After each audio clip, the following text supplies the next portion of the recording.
Praise lord viewers, ఈరోజు మన leading light channel ద్వారా గొప్ప దైవజనులకు అనేకమంది దైవజనులు తయారు చేసిన తల్లి గారు ఇస్తేరమ్మ గారి సాక్ష్యం. సో మన లీడింగ్ లైట్ ఛానల్ ద్వారా మనకి షేర్ చేసుకోబోతున్నారు. Praise lord. Praise lord. So ఈ సాక్ష్యాన్ని మనకు తెలియజేసేందుకు మేము మీ గురించి, మీ బాధ్యత గురించి మన విషయాలు మనం తెలియజేస్తే సరే. అయితే చాలా చాలా కష్టంలో ఉన్నటువంటి వారు మా అమ్మ నాన్న. మేము పనికి పోయి నీళ్ళు తాగపోయి బావిలో పడ్డారు. అప్పుడు దేవుడు బ్రతికించింది. ఒకసారి వరద వచ్చి కొట్టుకోపోయింది. ఆ 2 గంటలు పోయిన తర్వాత కొద్ది రోజులు అయ్యాక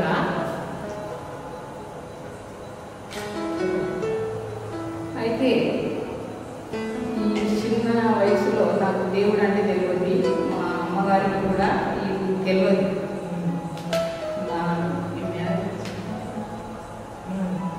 ఎట్లా ఉంటుంది మీ తల్లిదండ్రులు? వాళ్ళు హిందువులని వాళ్ళకు రక్షణ లేదు. అయితే నా మ్యారేజ్ అయిన తర్వాత ఆ రక్షణ పడ్డటువంటి క్రైస్తవ హిందువులకు నాకు పెళ్లి ఖాయమైందండి. ఎలా ఒప్పుకున్నాను ఇది క్రైస్తవులు తల్లిదండ్రులు? సో క్రైస్తవులకి వివాహం చేయడానికి ఎట్లా అంగీకరించింది? ఈ బాబును ఒప్పించింది. పెళ్లి కుమారుని ఒప్పించి మా దాంట్లోనే ఇంటికి పెళ్లి చేస్తామంటున్నాను. అప్పటికి నాకు ఇంత లేదు. అయితే ఆయన ఇష్టం లేకుండా చాలా దుఃఖం పడుతున్నాడు. అయితే వాళ్ళ చిన్నమ్మలు, వాళ్ళ నాన్న, వాళ్ళ అన్నలేక తర్వాత మనం మార్చుకోవచ్చు, అమ్మాయిని ఒప్పుకోవాలి. అప్పటికి రక్షణ నుండి మనం నడిపించుకుందామని చెప్పి ఆయన బలవంతం చేసింది. చేస్తే అప్పుడు ఒప్పుకున్న తర్వాత పెళ్ళి అయిపోయింది. పెళ్ళి అయిపోయిన తర్వాత పాస్టర్ అయ్యారు. ఆంధ్రయ్య గారు, అన్నమ్మ వాళ్ళు పాస్టర్ మాకు ఆంధ్రయ్య వాళ్ళు గోమటి. అయితే ఆ అమ్మ ఎప్పుడు ఇంటికి ఆ పాస్టర్ని పిలిచి నాకు సాపేసి కూర్చోమని దేవుని వాక్యం చెప్పేదండి. అంటే అప్పటికి నాకు వాక్యం ఏందో తెలియదు, దేవుడు ఏందో నాకు తెలియదు. ఆ తెలియని పరిస్థితిలో చాలా ప్రేమగా పిలిచి సాపేసి కూర్చుని బిడ్డ అని చెప్పి ఆ దేవుని మాటలు వాక్యం చెప్పేదాన్ని. చెప్తే మంచిగా నేను ఆమె మాట కాదనగా వినుకుంటూ వచ్చిన. ఇటు అమ్మ మాట, పాస్టర్ల మాట కాదనలేదు. మళ్ళా మా నాన్న వాళ్ళ ఇంటికి తీసుకుపోయేదానికి వస్తే అక్కడికి వాళ్ళ పండుగలకు వెళ్ళిన తర్వాత చాలా టైం పట్టింది. అయితే మరి నేను ఇట్లా దేవుణ్ణి తెలుసుకున్నా, మీ ఆచారాలకు నేను ఒప్పుకోనని చెప్పి మా నాన్నగారితో ఖచ్చితంగా నేను మాట్లాడితే మా నాన్న చాలా బాధపడ్డాడు. ఎందుకమ్మా నీకు దేవుడు ఏడుకెళ్ళి వచ్చిండు, మరి నేను లేని దేవుడు నీకెక్కడమ్మా, నువ్వు పైనుండి ఇష్టపడ్డవా అని చెప్పి కొన్ని మాటలు మాట్లాడింది. అయితే లేదు, నేను ఇంతవరకు కనుక మీరు చెప్పినట్టు విన్నా, నేను పూజలు అన్నీ చేసిన. కానీ ఇప్పుడు మరి యేసుక్రీస్తు అని చెప్పి పాస్టరమ్మ ప్రాణం పెట్టిన మనకొరకు అని చెప్పి చెప్తుంది. నాన్న నేను మీ ఆచారాలకు ఒప్పుకోను అని చెప్పి అన్నప్పుడు వాళ్ళు చాలా బాధపడితే ఇక బాధపడ్డారు. నాకు చాలా విసుగు ఉడిపించున్నారు. అయితే అప్పుడు ఈ అమ్మ ఏమంటుంది, అక్కడికి వెళ్ళద్దు, వాళ్ళ ఆచారాలకు ఒప్పుకోవద్దు, నువ్వు దేవుడిని తెలుసుకొని ఖచ్చితంగా ఉండాలి బిడ్డ అని చెప్పి పాస్టర్ చెప్తుంది. నువ్వు ఒక్క కూతురు, మా ఒక్క బిడ్డవు, ఆడపిల్లవు, మా పండుగలకు నువ్వు ఉండాలని వీళ్ళు ఒత్తిడి చేస్తే అంత నాకు చాలా బాధ అయిపోయి ఏంటి నాకు ఏర్పాటు, మరి ఈ అమ్మనేమో ఇట్లా బలవంతం చేస్తుంది రమ్మని, మా నాన్నగారేమో ఒక్క బిడ్డ అని చెప్పి దేవతలకు చేయాలి అని అంటుండు. మరి నేను ఏం చేయాలి ప్రభు అని చెప్పి ఒకరోజు నేను ప్రశ్న వేసుకొని నేను ఎవరి మాట వినాలి? ఇక అమ్మ నాన్న మాట వినన్నా, ఆశ్రమమ్మ మాట వినన్నా, నాకైతే ఏది అర్థమైతే లేదు అని చెప్పి నేను కొంచెం డీప్గా ఆలోచించాను. ఏమని, ప్రభువా మనం యేసుక్రీస్తువు అని ప్రాణం పెట్టిన దేవుడు అని చెప్పి వాస్తవంగా చెప్తుంది. మరి మా నాన్న నేను చిన్నప్పటి నుంచి మేము వచ్చిన దేవతలను నువ్వు గొడవలు మాకు ఆడపిల్ల లేదు కదా, నువ్వు ఒకదానే ఉన్నావు అని చెప్పి వాళ్ళు బలవంతం చేస్తుంది. వాళ్ళు కొలిసే దేవతలు అన్నీ ఆ విగ్రహాలు పెట్టి ఉంటాయి. మరి మీరు జీవం పెట్టిన దేవుడు అని చెప్పి అమ్మ చెప్తుంది, ఎట్లా కనబడుతుంది నువ్వు? ఏ నమ్మకంతో నేను మిమ్మల్ని నమ్ముకోవాలి ప్రభు అని చెప్పి ఆలోచన చేసుకొని ప్రార్థన చేసి ఒకరోజు చేస్తే నా హృదయంలో ఏమి నమ్మకం, గట్టిగా నమ్మకం వస్తుంది. ఏమని, నువ్వు 2 గంటల రాత్రి అరణ్యంలోకి వెళ్ళి అడవిలో మనుషులు లేని స్థలంలో పోయి నువ్వు మోకరించి ప్రార్థన చేస్తే అక్కడ నా స్థలంలో ఉండదు, నా యొక్క అవతారంలో కనబడుతుంది అని చెప్పి హృదయంలో నమ్మకం వస్తుందన్నమాట. అయితే ఆ మాట కాదని, అది అసాధ్యం. 2 గంటల రాత్రికి పోతామమ్మ వెళ్ళలేదు, అసాధ్యమని అయితే నేను మానేస్తున్న తర్వాత అప్పటికి నాకు చదువు లేదండి. సో అంటే మీ తల్లి వాళ్ళ నుంచి ఇంత ఇబ్బంది ఎదుర్కొన్నారు మీరు? సో మీరు పెళ్ళైన అప్పుడే మీరు క్రీస్తుని అంగీకరించారు పెళ్లి కాగానే. సో క్రైస్తవ ఆచారాలు కొన్ని రోజులు క్రైస్తవేతర ఆచారాలు కొనసాగించారు. సో అప్పుడు మీ భర్త నుంచి కానీ మీ అత్తవారి నుంచి ఎట్లాంటి పరిస్థితి ఎదుర్కొన్నారు? అయితే మీ అత్తగారు ఇంటిలో జరిగినటువంటి పరిస్థితి దేవుడి సన్నిధికి ఖచ్చితంగా నడవాలని వాస్తవం అంటుంది. నా భర్త ఇతరులతో అనిపిస్తుంది, ఆమె ఇక్కడికి నడవాలి రక్షణ నడిపించాలని చెప్పి ఒత్తిడి చేస్తుంది. ఆయన మంచి విశ్వాసం ప్రార్థన.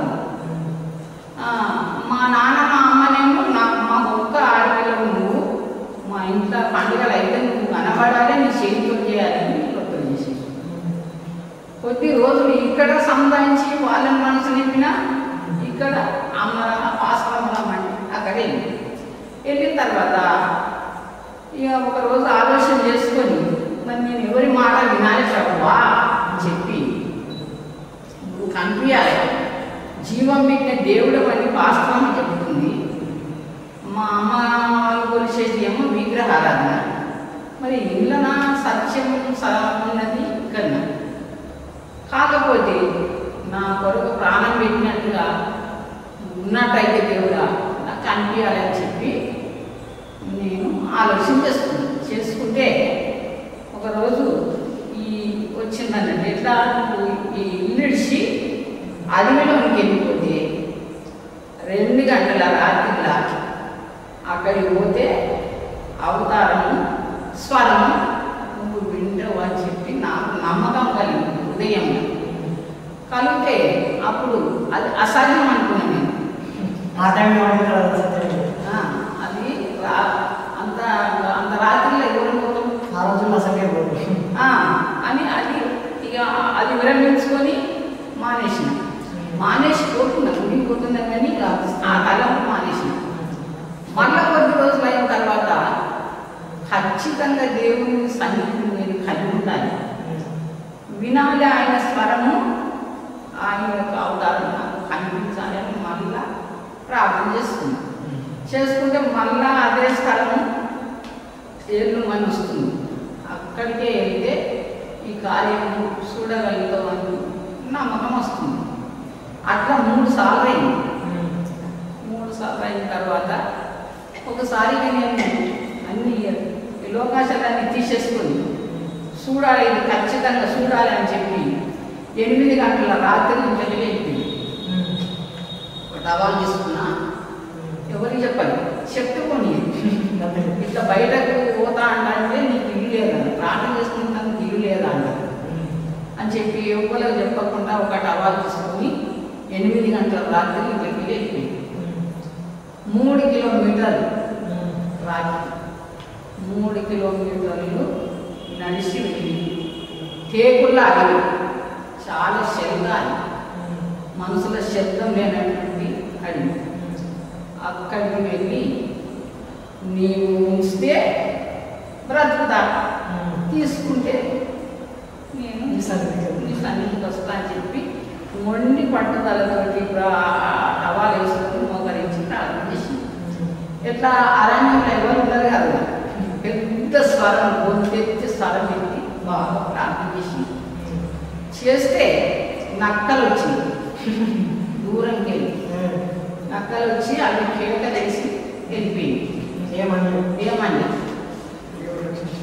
అప్పుడు ఇక మళ్ళా మౌనంగా ఆ నక్కల అరుపులు చెవుల పడ్డంగా ఈ గొంతెత్తి ప్రార్థన చేసేది ఆపేసుకొని మౌనంగా కనిపెడితే పెద్ద గడివా వచ్చింది దర్శనంగా. తెలుసా? ఆ గడివా వచ్చి మిక్కలు పడుకుంటే కాలిపోతుంది. అయ్యో గడ్డివా ఉన్నది కాలిపోతుంది, ఇది సల్లాడితే గోడలకు తల మీద అంత మీద ఉంటుంది కదా అని తలంపు వస్తుంది. తలంపు రాగానే పెద్ద స్వరంతో ఆర్పద్దు అని సరం పడింది. ఏంటి గడ్డి వామున ఆర్పద్దని ఆర్పితే గోధుమలు వేస్తాయి కదా అని నాకు నా హృదయంలో కలం వస్తుందన్నాడు.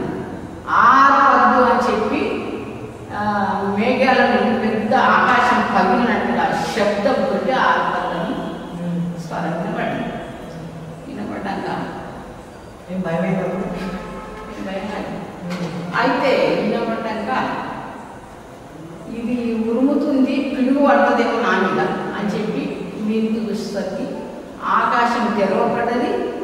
ఆకాశంలో శిలువ మీద రక్తం కాకుండా యేసు ప్రభు సిలువ వేయబడ్డాడు, రక్తం దారులు కారుతుంది కొడుతుంది. అయితే అప్పుడు ఆ రక్త సుక్కలు నా మీదనే పడుతుంది.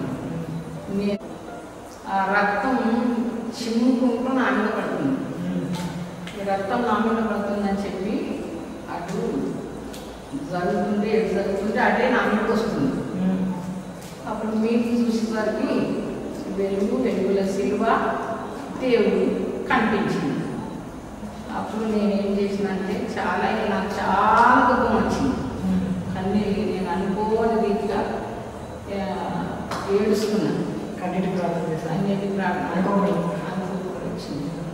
వచ్చిన తర్వాత ప్రార్థన చేసుకొని మరి నిజంగా ప్రభువా నీవు కనిపించాలి అని నేను ఆశపడ్డా, నీ స్వరము వినాలి అని చెప్పి నాకు ఆశ ఉంది. ప్రభువా నిత్యం నేను ఎంతటిదాన్ని నీ స్వరం వినిపించినందుకు నీ అవతారం నాకు కనిపింపజేసినందుకు నేను ఇవ్వబడ్డాను కాదు కదా ప్రభువా అని చెప్పి ప్రార్థన చేసుకొని అప్పుడు ఇంటికి వచ్చేసిన. దర్శనం నెరవేరింది. ఇంటికి రాలేదు. నేను ఇంటికి వచ్చి ఆ స్థలంలోకి వెళ్ళి వచ్చి మా బావి దగ్గర పశువుల కొట్ట ఉన్నది అక్కడ. అయితే 5 గంటలు నేను వచ్చిన తర్వాత చూసిపోయిందట. బావి దగ్గర రూమ్ ఉన్నది, మాకు బావి ఉంది. బావిలో చూసిందట. అప్పుడు ఇలా పడ్డదా మళ్ళా ఆ రూమ్లో చూస్తే ఉండలేదు, ఇంటికి పోయిందండి. మళ్ళీ 5 గంటలకే వచ్చేది మనుషులు వచ్చి వేస్తేనమ్మా వదిన అని చెప్పి మా మనుషులు వచ్చి పిలిచింది. పిలిస్తే మేము రాత్రి వచ్చినాము, ఎక్కడ వెళ్ళాము అంటే ఇక ఉన్నాయి కానీ అని చెప్పి పొలం పక్కన ఇంటికి వచ్చినామన్నాడు. ఇంటికి వస్తే వాళ్ళతో చెప్పుకు వచ్చినాను. ఇది జరిగిందంట, ఇట్లా జరిగింది, నేను ఇట్లా ప్రశ్న వేసుకున్నా, ఇట్లా వెళ్ళిపోతే ఇలాంటి లెక్క నాకు జరిగింది అని చెప్పి చెప్పుకుంటే ఇంటికి వచ్చిన తర్వాత వాళ్ళ ఇంటికి పోయి నేను పాస్వాన్ ఇంటికి పోయినా. అదే ఇంటికి పోలేదు. పాస్వాన్ ఇంటికి పోయేసరికి పాస్వాన్ వాళ్ళు ఆమె ప్రార్థన ఉంది, చిన్న కొడుకులు ఉన్నారు. అంటే నేను డోర్ కొట్టగానే ఆ బాబు వచ్చి తీసిన తర్వాత ఇక ఆమె ప్రార్థన గురించి ఏందిరా ఇప్పుడు వచ్చినావు, ఏం జరిగింది ఇంటికాడ, ఏమైంది, ఇంత పొద్దున ఎందుకు వచ్చినావు అంటే అడిగింది. అడిగితే అమ్మా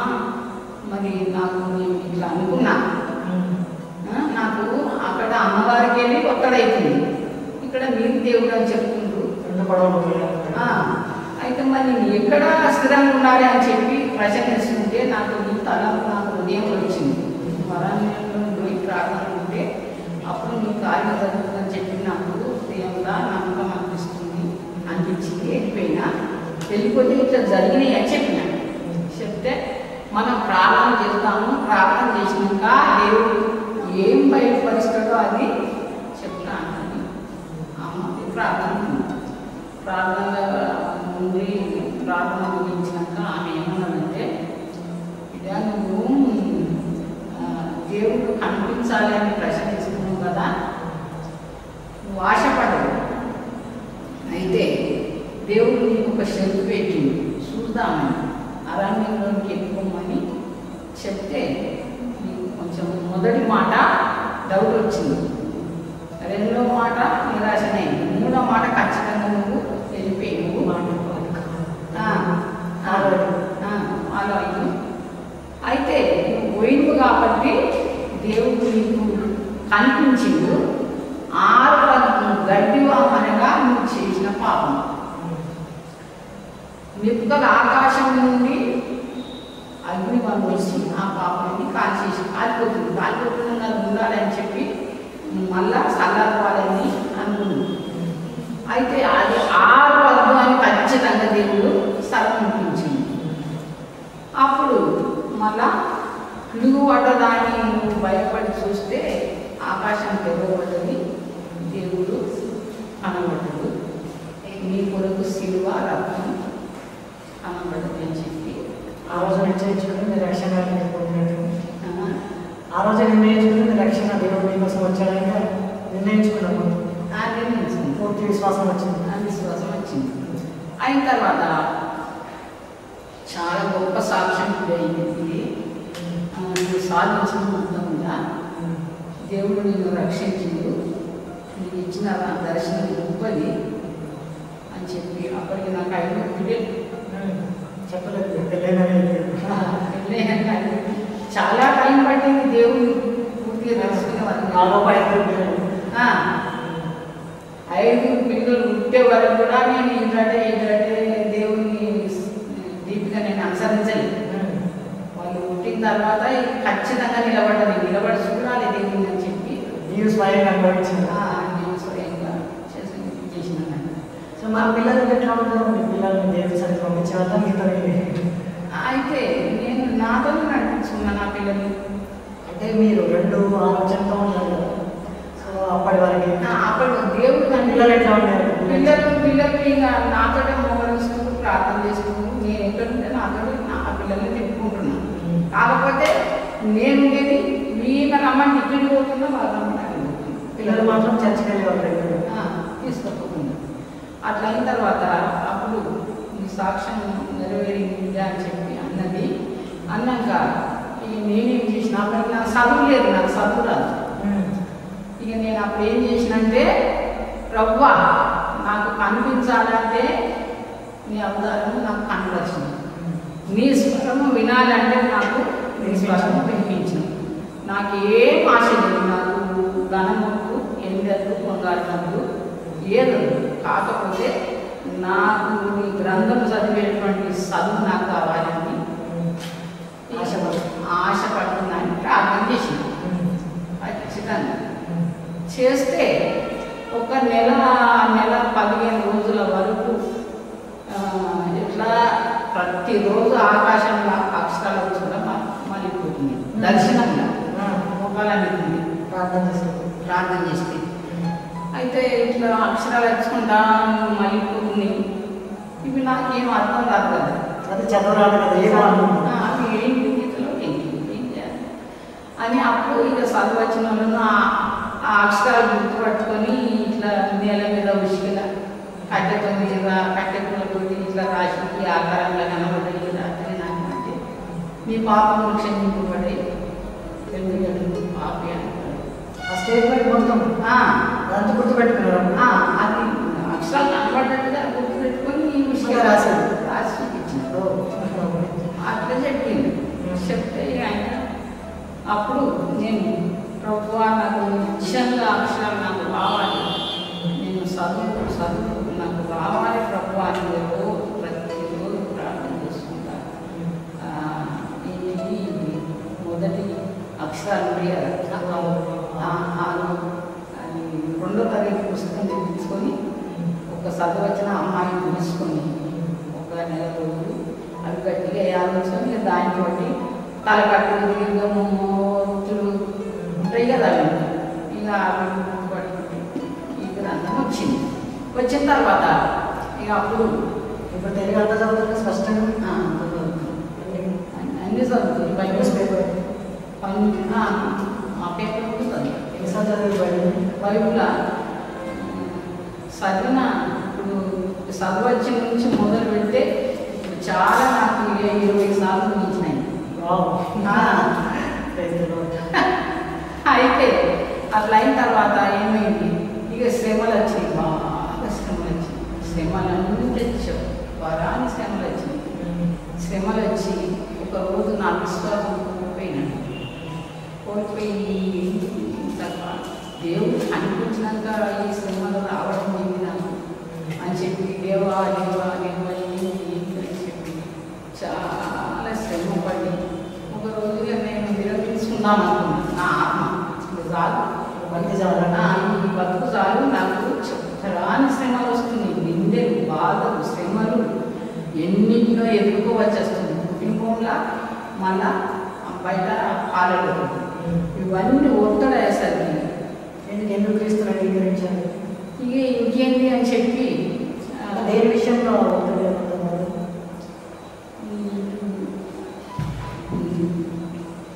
ఆర్థికంగా కొంచెం ఇబ్బంది ఉంది. మళ్ళా పాలు వాళ్ళతో జాగ్రత్త తాగాలి, అదొకటి. మళ్ళీ మా అమ్మగారు వాళ్ళు నీంచగా చూసి ఇక నన్ను శివార్లో పెడుతున్నారు. దేవుడు నుంచి మా నాన్న నుంచి అది ఏంటో విడిచిపెట్టు అని అంటే మీ ఇంటికి రాకుండా సరిగ్గా నేను దేవుడు ఇవ్వను ఆయన. ఇవన్నీ అయినాక ఇక నాకు ఎప్పుడైనా తల్లి కనబడదు, నేను చెప్పుకున్నా నేను విరమించుకోమని నీ దగ్గర ఉంచుకోమని చెప్పి ఆయన బాగా పడుతుంది తయారైంది. బాగా పడుతున్నాను తయారై ఇక పూర్తిగా ఇక బాగా వినని ఇక్కడ ఉంది. ఇక అట్లా ఇద్దరు చూసి అట్లా పడతామనేసరికి గొప్ప మంటలు వేసింది. నీళ్ళలో మంట ఎవరైనా మంట వచ్చి ఎక్కడికి నువ్వు విరమించుకునేది మనుషులందరూ ఒప్పని స్థలంలో నిలబెట్టి నా నామం మహిమపరచబోతున్నా అని స్థలం వినబడ్డది. స్థలం వినబడగానే ఆ బావి చూడడానికి అయింది. అప్పుడేమో ఊరి మీద పోయినా చెప్పాలి. ఇదంతా మీరు అంటే నిద్రగా నిజంగా 12 గంటల టైం, మధ్యాహ్నం 12 గంటలు, మధ్యాహ్నం 12 గంటల టైం. అప్పటికే ముందు వచ్చి వచ్చింది అబ్బాయి. మోషేకి మండుతున్న పొద కనబడినట్టు మంట కనబడి కళ్ళు మూసుకుపోయి ఈ సరళ చక్కగా మెరిసినట్టు నీళ్ళకి వెళ్ళి మంట మెరిసినట్టు కానీ కళ్ళు మూసుకుపోయింది. బాధ్యత ఇక ఈ స్వరం వినపడగానే నేను చూస్తే భయమైంది. భయమైంది ఇళ్ళకి చూసేవాళ్ళు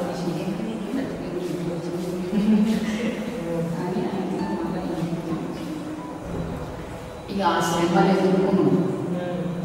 ఇక ఈ బైబిల్ మెల్లగా చదువుకుంటే మోషే ఇశ్రాయేలును నడిపించిన శ్రమలు కొంచెం తగ్గి మనసులో యోసేపు ఐగుప్తు దేశంలో కొనుక్కోబడి శ్రమలు అనుభవించింది. అది మనసున పట్టింది. వాటి ద్వారా దేవుడు అది మనసున పట్టింది. మళ్ళీ ఇంకోటి అపోస్తుడైన పౌలు సువార్త చెప్పుకుంటూ పోతే చేసి అది తెలిపోయింది, కుడిపోయింది. ఇదెంత ఏమన్నా కానీ గట్టి ధైర్యం తెచ్చుకుని పిల్లలందరినీ ఇక చిన్నగా ఇంత ఇక వాళ్ళు చూడదు మనకి సాపేయాలి, కుటుంబాలను పెట్టాలి. దేవుడు రక్షించాడు. సో ఇప్పుడు మీ పిల్లలు ఎట్లా చదువుకున్నారు, పిల్లలు ఎట్లా నడిపించారు, సో ఈ ఇబ్బందులలో వాళ్ళు ఎట్లా నడిచేవారు? పిల్లలను పోగు చేసి పొద్దుట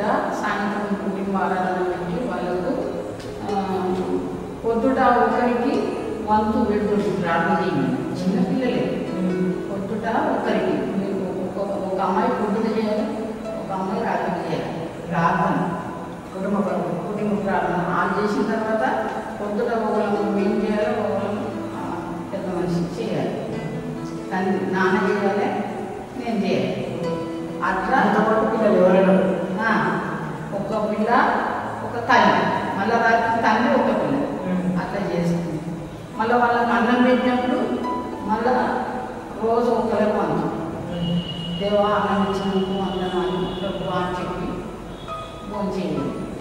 అట్లా నేర్పిస్తే వాళ్ళు మంచి రెడీ తయారయ్యారు, మంచి విశ్వాసంగా ఎదిగిన తర్వాత ఇక వాళ్ళకు చదువు కావాలంటే ఆర్థికంలో చాలా ఇబ్బందులు ఉండి మాకు నిలదీయాలండి. అయితే అప్పుడు చాలా ఏడ్చి ప్రార్థన చేసింది. మరి పిల్లలు ఇచ్చినది కుటుంబం ఇచ్చింది. ప్రార్థన చేయడము నా వంతు, నా వెనక నా అత్యలు చూసుకునేది మీ వంతు. మోకరించాలని కన్నీటితోటి వేదనతోటి ప్రార్థన చేసుకుంటుంది. 2 గంటల రాత్రి మేము వస్తే వాతావరణ షేప్ చేసుకుని గంట షేప్ చేసుకుని ఓసారి చాలా వేదనతోటి ఆత్మతో ముందరుకొని ప్రార్థన చేస్తే 2 గంటలు చేసినా 1 గంట అయిపోతుంది. అట్లా ప్రార్థన గడిపితే ఇక పిల్లలకు దేవుడు హాస్టల్లో అప్పుడు హాస్టల్ కొత్తగా పెడుతున్నాము. హాస్టల్లో సీట్ వచ్చింది, హాస్టల్ వేసింది. అయిన తర్వాత 5 బిడ్డలు చదువుకున్నారు. వాళ్ళ యొక్క మళ్ళా నేను ప్రార్థన చేస్తే నాకు వాగ్దానం ఇచ్చింది పిల్లల విషయం. ప్రభువా మరి నేను నిశ్చయంగా నాకు ఇచ్చిన పిల్లల విషయము నీ చిత్తము, మరి ఆర్థిక ఇబ్బందులు కూడా మీరు చూస్తుంటూ ఆ పిల్లలను ఎట్లా చేసేది నీ దయని చెప్పి ప్రార్థన చేస్తే చేసి కన్నీటితో ప్రార్థన చేసి బైబిల్ తెలిస్తే ఏషియా గ్రంథము 54వ అధ్యాయము 13వ వచనంలో దేవుడు మాట్లాడింది. నీ పిల్లలందరూ యెహోవా చేత ఉపదేశించుకుంటూ నీకు అధిక విశ్రాంతి కలుగును అని చెప్పి ఆ వాక్యం ద్వారా మాట్లాడింది. మాట్లాడిన తర్వాత అప్పుడు ఇంకా చాలా కన్నీటితో ప్రార్థన దేవుని దగ్గరికి తరచుగా మోకరించి ప్రార్థన చేయడం జరిగింది. అయితే ఆ పిల్లల విషయంలో చాలా నేను దేవునికి అప్పగించి ప్రార్థన చేసింది. ఈ ఆర్థికంలో ఏ అవసరం కావాలంటే ఒక్క మనుషులను మేము సహాయం కోరుకోలేదు, పాలకులను అడగలేదు. మరి ఏ అవసరమైనా నువ్వు ఉన్నవయ్యా దేవా, నువ్వు తీర్చే దేవుడు మాకు కాదు ఆ పని అని చెప్పి నేను ప్రతి అవసరం కూడా దేవుడిని అడిగి ప్రార్థన చేస్తే 5 బిడ్డలు చదువుకున్నారు. అయితే మరి కష్టాలు కూడా బాగా వచ్చింది, నాకు చాలా కష్టాలు వచ్చింది. ఆ కష్టాలన్నీ కూడా దేవుడిని చెప్పుకుంటా చూసాయి. ఒక్క మనిషి సహాయం కోరుకోలేను, ఒక మనిషిలో దీని కోరుకోలేదు. అప్పుడు దేవాలు ఉంచినా నీవే తీసుకున్నా నీవే, ఈ పిల్లల భవిష్యత్తు నీ శక్తం, మేమేం చేయలేమని చెప్పి ప్రతి దానికి ప్రార్థన చేస్తే పిల్లలు చదువుతున్నారు. ఒక్కరు కూడా పేరుగా దేంట్లో పేరు కాకుండా కొప్పలు చదువుకొని ప్యాస్ అయిన తర్వాత ఇప్పుడు 3 బిడ్డలు ఉద్యోగంలో ఉన్నారు. అయితే గవర్నమెంట్ ఇప్పుడు చిన్న బిడ్డ గవర్నమెంట్, ఒక 3వ బిడ్డ గవర్నమెంట్ జాబ్ హెడ్ మాస్టర్ స్కూల్లో, హై స్కూల్. 4వ బిడ్డ హెడ్ నర్సు ఎర్రగడ్డ హాస్పిటల్లో. చిన్ననే అయితే అట్లా దేవుడు బిడ్డలకు గవర్నమెంట్ జాబ్ ఇచ్చిండు. మళ్ళా మేము ఏ పని చేస్తుంటే ఆ పని పేరు నెరవేర్చింది దేవుడు. మా కుటుంబంలో చాలా మేలు చేసింది. చాలా కష్టాలు నేను ఎదుర్కొనేటువంటి సహాయం ఇచ్చింది. నేను కాదు ప్రభువా, నువ్వు ముందుండే నాకు సహాయం ఇస్తే మనం ఎదుర్కొంటాం. నేను ఎదుర్కొనేందుకు నాకు అవకాశం ఉంటుంది అని చెప్పి చేసింది. అయితే మధ్యలో ఆ బాయిలో వాడిని చచ్చిపోవాలన్న తలంతో దయ్యాలు వచ్చి కొంచెం నిరాశ చేస్తే అప్పుడు కూడా దేవుడు బలపరిచి మంటలాగా అనిపించి రక్షించి అట్లా అయింది. అయితే ఇప్పుడు నేను చదువురానటువంటి నాకు స్త్రీల మధ్యలో వాక్యం చెప్పి పరిచర్య చేస్తాను. మన పాస్టర్ వల్ల ఇంట్లో 5 సంవత్సరాలు సండే స్కూల్ తీసుకున్నాను నేను పిల్లలకు. మళ్ళా వారానికి ఒకసారి స్త్రీల కూడికే అది నడిపించినాను. ఇప్పుడు చిన్న బాలలు వస్తే వాళ్ళని చూసుకుంటాం. మళ్ళా సేవకు కొత్తగా సేవకు సంబంధించిన వచ్చినటువంటి పాస్టర్ వల్ల మా ఇంటికి వచ్చేవారు. మా దేవుడు ఇచ్చిన దాంట్లోకి వెళ్ళి వాళ్ళకు నెలలు నా ఇంట్లో పెట్టుకొని అందరం కలిసి ఏడు దగ్గర టీవీ అట్లా జీవించింది. అయితే పాస్టర్లు వాళ్ళు సేవకు సంబంధించుకొని వస్తే వాళ్ళకు ఇల్లు అవతల అద్దె దొరికేదాకా వాళ్ళ సేవ జర పాఠం అయ్యేదాకా వాళ్ళకు మాకున్నదంట సపోర్ట్ మేమంతా సహకారం వాళ్ళకి వేసుకునేందుకు ఒక సాప కానీ ఒక 4-5 పూల బియ్యం కానీ సహాయం చేస్తాం. పొయ్యిల కట్టెలు కానీ మోగబట్టి తీసుకుపోయి వేసి వచ్చడం.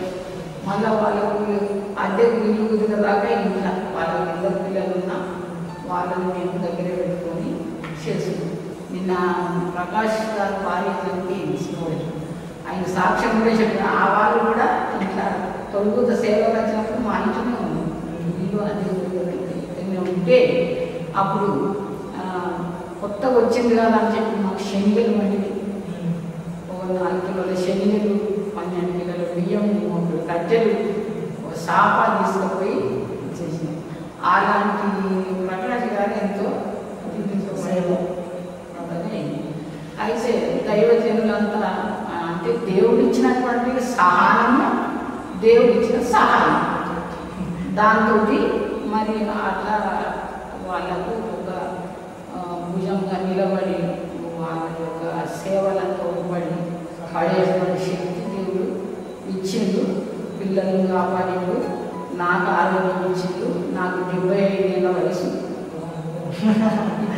ఎంత శక్తివంతంగా 75 ఏళ్ళు నా ఏజ్.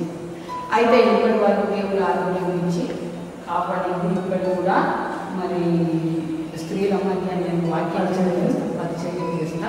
సరే అమ్మ, ఇప్పుడు మీ పిల్లల విషయంలో దేవుడు ఒక వాగ్దానం చేసిన కదా, ఏషియా 54 నుంచి మీ పిల్లలు ఉపదేశం. సో అది ఇప్పుడు నెరవేర్చబడిన ఉద్యోగాల నెరవేర్చబడింది కదా. ఇప్పుడు ఆ వాగ్దానం ఇచ్చిన ప్రభు అని ప్రార్థన చేస్తే వాళ్ళ భర్తలు సేవలు వాళ్ళు మళ్ళా ఉద్యోగానికి వచ్చి వాళ్ళకి సేవ పోతుంది. ఆ వాక్యం నెరవేర్చింది. అదొకటి నెరవేర్చిండు. నాకు చదువు రాదు ప్రభు, నాకు కావాలి చదువు ఖచ్చితంగా అంటే నా తల్లిగారు నా తల్లిగారిని నన్ను చదివిపోయాడు.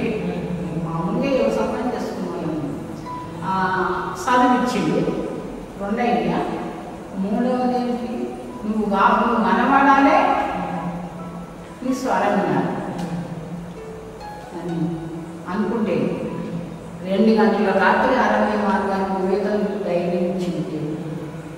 2 గంటల రాత్రి వెళ్ళిపోయి అక్కడ మోకరించి ప్రార్థన చేసుకుంటే నక్కలు వచ్చినాయి. ఒకవేళ సరే మీ పిల్లలు దేవుని పరిచయంలో వాడబడుతున్నారు. ఏ ప్రాంతంలో సేవ చేస్తున్నారు? వారి సేవ ఎట్లా వాళ్ళ సేవ ఇప్పుడు మా పిల్లలు, మా పెద్ద బిడ్డ కుకుడుపల్లి కాలేజ్ అక్కడ, ఇక 2వ బిడ్డను ఇంట్లో పెట్టుకున్నాం. ఇంటి దగ్గర కూడా చర్చ్ ఉన్నది, సంఘం ఉన్నది. యథావిధిగా పని చూసుకుంటారు. ఆ పరిచర్యలో వాడబడుతుంది. 2వ బిడ్డ, మొదటి బిడ్డ కుకుడుపల్లి కాలేజ్, 2వ బిడ్డ ఇంట్లో, 3వ బిడ్డ దుబ్బాకల చర్చి, వాళ్ళ 12 చర్చి. మళ్ళా టీచర్ జాబ్, హెడ్ మాస్టర్ ఆమె. ఎస్మని రెండో బిడ్డ యేసుమణి. మొదటి బిడ్డ రూతు, రెండో బిడ్డ జయ, మూడో బిడ్డ యేసుమణి, నాలుగో బిడ్డ విజయ. ఎవరన్నా గోవిందపెల్లి పరిచర్య, సూరాలు గోవిందపెల్లి, ఆరుగడ్డ వై యాత్రాలు, అక్కడ సుచిత్ర అక్కడ వాళ్ళు చేస్తారు. ఇక ఐదో బిడ్డ ఈమె, ఈ పాస్టర్ గజవేలి పాస్టర్ అమ్మ. ఆమె పిల్లలు చూసుకొని మళ్ళా ఆశ్రమం మళ్ళా డ్యూటీ చేస్తుంది, సేవా సంఘంలో చూసుకుంటుంది. 5 బిడ్డలు దేవుడు ఏర్పరచుకొని ఆయన పనుల వాడుకుంటుంది. నన్ను కూడా 75 ఏళ్ళ ఏజ్లో కూడా మరి స్త్రీలకు డ్యూటీ తీసుకునేందుకు పాటలు కానీ వాక్యం కానీ చదువుతాను నాకు ధైర్యం ఇచ్చింది. నేను అనుకున్న పనులలో దేవుడున్నాను. అంటే మీ జీవితంలో దేవుడు ఎన్నో అద్భుతాలు చేశాడు, ఎన్నోసార్లు ధైర్యపరిచాడు, మీకు ఇచ్చిన వాగ్దానాలు నెరవేర్చాడు. సో పిల్లల్ని మంచి స్థాయికి వచ్చాడు. సో అంటే కొందరు అనుకుంటారు ఈ దేవుడు అంటే తక్కువ తక్కువ జాతికి చెందిన వాళ్ళ దేవుడు అంటారు. మీరేమంటారు? సో మీ పాస్టర్ గారు ఒక మంచి ఉన్నత వర్గం నుంచి వచ్చిన వాళ్ళు గుడికందులు అయితే మా మా తోటి కోడలు కూడా మమ్మల్ని నీచగా దృష్టి కాదు. నీచగా చూస్తే దేవాన్ని నువ్వు మాట్లాడు, నన్ను రక్షించుకుని వాళ్ళని రక్షించమని ప్రార్థన చేస్తే ఇప్పుడు వాళ్ళకు ఎక్కడ పోయినా కానీ తిరగని రుకుమాతలతో వాళ్ళ డబ్బు ఏర్పరచుకొని తిరిగి వేస్తాయి. మళ్ళా మా దగ్గరికి వస్తే ప్రార్థన చేస్తే బాగైంది. అట్లా నడిపించింది మీ ద్వారా అనేక నడిపించింది. నా ద్వారా కుటుంబంలో మా కుటుంబం ద్వారా మాకు శత్రువులుగా ఉన్న బిడ్డలు మిత్రులుగా మారారు, రక్షింపబడ్డారు. వాళ్ళు కూడా దేవుడు వాళ్ళ బిడ్డలు కూడా పాస్టర్లకు ఇచ్చారు. వాళ్ళ బిడ్డలు కూడా కొంతమంది సేవకులు అట్లా తయారైంది. గుడికందుల్లో 10-15 కుటుంబాలు నా ద్వారా రక్షింపబడుతున్నారు. సో ఇప్పుడు చూస్తున్న వాళ్ళకి ఏమని చెప్తారు? కొందరు ఇప్పుడు విశ్వాసంలో దేవుడు మేలు చేయకపోతే దేవుడు విశ్వాసంలో సన్నగిలిపోతుందో దేవుడి మీద విరక్తి వస్తుంది. సో మీ జీవితం ద్వారా మీ జీవితంలో వేసిన అద్భుతాల ద్వారా అలా అలాంటి వాళ్ళకి ఏం చెప్పాలనుకుంటున్నారు? ఇప్పుడు నా కుటుంబంలో జరిగిన మేలు మీకు జరుగుతాయి, మాలాగా మీకుంటే మీకు జరుగుతాయి అని కొందరు అనుభవించి నడుస్తుంది. మళ్ళీ కొందరికి వాక్యాన్ని బట్టి చెప్తున్నాను నేను. ఇట్లా నేను సాక్ష్య బుక్కు చదువుతాను. పండిత రామబాయి బుక్కు ముగించిన, అందులో చాలా కష్టం. ఏ సన్న సాక్ష్యము బుక్కు ముగించిన, అది చాలా కష్టంతో ఉన్నటువంటి సాక్ష్యం. అయితే కొన్ని సాక్ష్యాలు వాళ్ళకు చదువుకుంటే చెప్తా నేను. ఇట్లా ఈ భక్తులు ఇట్లా కష్టపడ్డారు, ఈ భక్తులు ఇట్లా కష్టపడ్డారు. కష్టమే దేవుని సన్నిధిని నమ్మదగింది. పుస్తకం ఇది కష్టం సుఖం నమ్మదగింది కాదని చెప్పి వాళ్ళని బలపరుస్తాను. అయితే అట్లా ముందుకొచ్చింది. దేవుడే చెప్పాడు ఎరుకు మార్గంలో ప్రవేశించాలి కొందరైన దేవుడే చెప్పాడు. కొంతకాలం శ్రమ పడిన తర్వాత అట్లా తయారైండు. అట్లా కొంతమంది పోగైండు. ఇప్పటి వరకైతే దేవుని పనిగా దేవుని నిలబెట్టుకొని నడిపిస్తుంది. శ్రమలు చాలా వచ్చినాయి, నిందలు వచ్చినాయి, బాధలు వచ్చినాయి. ఒకసారి ప్రాణం పోయేటువంటి విరక్తి పుట్టినప్పుడు కూడా ధైర్యం వచ్చింది. అనుకోరిగా భార్య కాలంలో నేను అనుకోరితే నీళ్ళలో కొట్టుకోతే దీని కొరకే నేను దేవుడు బతికించింది. దేవుడు ఏర్పరచుకుంటుంది. 2 సార్లు అప్పుడు నేను బాయిలో 20 గజాల బాయిలో మీద ఊడిపడ్డా. అప్పుడు దేవుడు అనుకోనిగా అడగేసింది. ఒకసారి ఏమో వరదలు కొట్టుకోపోయినా వెనుకొచ్చే వారి అనుకొని బతికించింది. ఆమె అప్పుడు దేవుడు వెళ్ళినాక అప్పుడు ప్రయత్నించిన, అప్పుడు మరణించే మరణాన్ని దేవుడు ఏర్పాట్లో ఉండి నన్ను బ్రతికించినవయ్యా, ఇప్పుడు మీ పనిలో నిలబెట్టుకున్నామని ఇప్పుడు గ్రహింపు వచ్చిందన్నాడు. అయితే సాధారణ పెట్టిన షిప్లకు ఒకసారి నేనే స్వయంగా నా ఆత్మహత్య విరమించుకోవాలని సిద్ధపడితే అప్పుడు దేవుడు అడ్డం తీసుకొని వచ్చి నాకు కన్నులో మూసుకుపోయి మంట అనిపించి కన్ను మోచపోయి సరంగించింది. దేవుడు అప్పుడు ప్రయత్నించింది. చిదమ్మ సాక్ష్యం చాలా గొప్పది. అంటే మీరు వాక్యం చదువుతారు, వాక్యం బోధిస్తారు, మాటలు మాట్లాడతారు,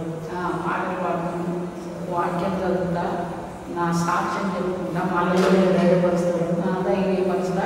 మళ్ళీ నేను చదివేటువంటి బుక్ ఇప్పుడు నా చిన్న బిడ్డ ఈయన పండిత రామాబాయి బుక్ నేను చదివి ఆ చరిత్ర ఆమెకు చెప్తే ఈ పని అయ్యేది అనాథాశ్రమం స్టార్ట్ చేసి ప్రేరేపించండి. అయితే స్టార్ట్ చేసింది. ఆ విధంగా దేవుడు ఇంతవరకు కాపాడి కష్టాలు వచ్చినాయి, బాధలు వచ్చినా అవి నాయి అనుకోలే, నాకు వస్తుంది అంటే అనుకోలేదు. ఒక ప్రక్కన కష్టాలు, మళ్ళా రెండవది ధైర్యం, దేవుడిచ్చే ధైర్యము, విశ్వాసం ఇచ్చి ఇంతవరకు కాపాడి పోషించింది. పాటలు కూడా పడతాను. సువార్త పాటలు వస్తాయి నాకు, శ్రమలతో కూడుకున్నటువంటి పాటలు కూడా పాడతాను. ఆయనకి ఇష్టమైన పాట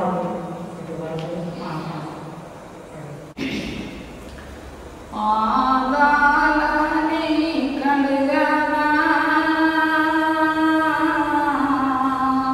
యేసు, పాదాలని కడగనా, కన్నీటితో కడిగి పన్నీరు పూయనా, నన్నేలు సామికి నా జీవనాదునికి పాదాలనే కడగనా యేసు, పాదాలనే కడగనా, పాపాల సుడిగాలి పాలైతిని, కడుగు శాపాల సముద్రంలో పడిపోతిని, పాపాల సుడిగాలి పాలైతిని, కడుగు శాపాల సముద్రంలో పడిపోతిని, నన్ను తను రక్షించి దరి చేర్చెను, నన్ను తను రక్షించి దరి చేర్చెను, నూతన జీవము నాకిచ్చెను, పాదాలనే కడగనా యేసు, పాదాలనే కడగనా, నా పాప భారాన్ని మోసెందుకు ప్రభు నా కొరకు సిలువపై మరణించెను, నా పాప భారాన్ని మోసెందుకే ప్రభు నా కొరకు సిలువపై మరణించెను, నరకాగ్ని నుండి నన్ను రక్షించెను, పరలోక సుఖములు నాకిచ్చెను,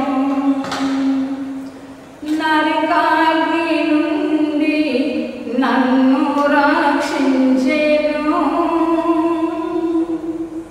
పరలోక సుఖములు నాకిచ్చెను, పాదాలనే కడగనా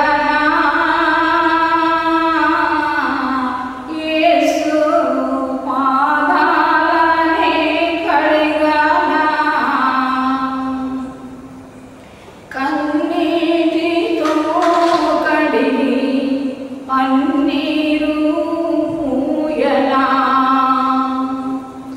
నన్నేలు స్థానికి నా జీవనాదునికి పాదాలనే కడగనా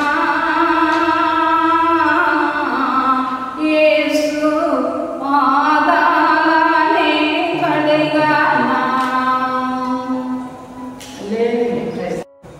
అయితే నాకు ఒకసారి పాము వచ్చింది 8 గంటల రాత్రి.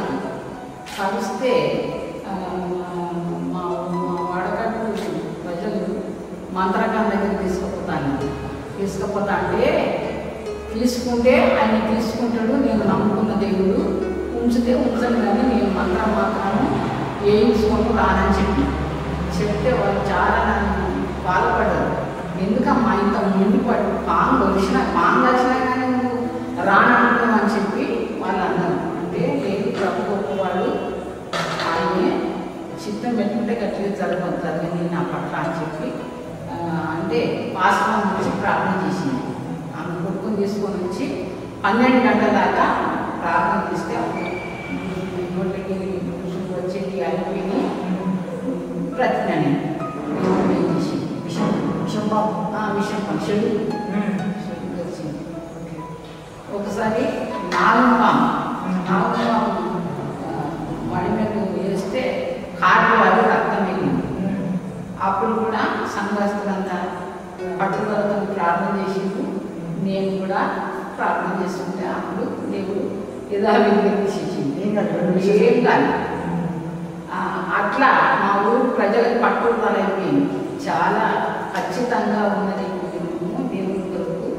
కుటుంబంలో మళ్ళీ ఈమె చాలా పట్టుదలతో ఉందని చెప్పి ఆయన కూడా గుర్తెరిగింది అన్నట్టు. అట్లా నా సాక్ష్యంతో కూడా కొన్ని కుటుంబాలు ముందుకు వచ్చి మేము స్వయంగా చర్చి కట్టించిన దగ్గర మా చర్చికి వస్తారు చాలామంది. అట్లా ఇక మీరు కూడా ప్రార్థన చేయండి. ఇంకా దేవుడు మంచి ఆయుష్ ఉంచినంత కాలం నుంచి నన్ను తీసుకునే టైంలో నాకు మంచి మరణం ఉంచేటట్టు ప్రార్థన చేయండి. దేవుడు మీకు మంచి ఆరోగ్యం ఇవ్వాలి. సో గొప్ప సాక్ష్యం ద్వారా దేవుడు బలపరిచారు. So thank you so much. మీ సాక్ష్యాన్ని మాకు అందించినందుకు మా ద్వారా కలిగి మీ సాక్ష్యం ద్వారా దేవుడు బలపడాలని కోరుతూ మీకు దేవుడు ఇంకా మంచి ఆరోగ్యం ఇచ్చి ఇంకా దేవుని పరిచయం బాగుపడాలని ప్రార్థిస్తాను. Thank you.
నన్ను తను రక్షించి దరి చేర్చే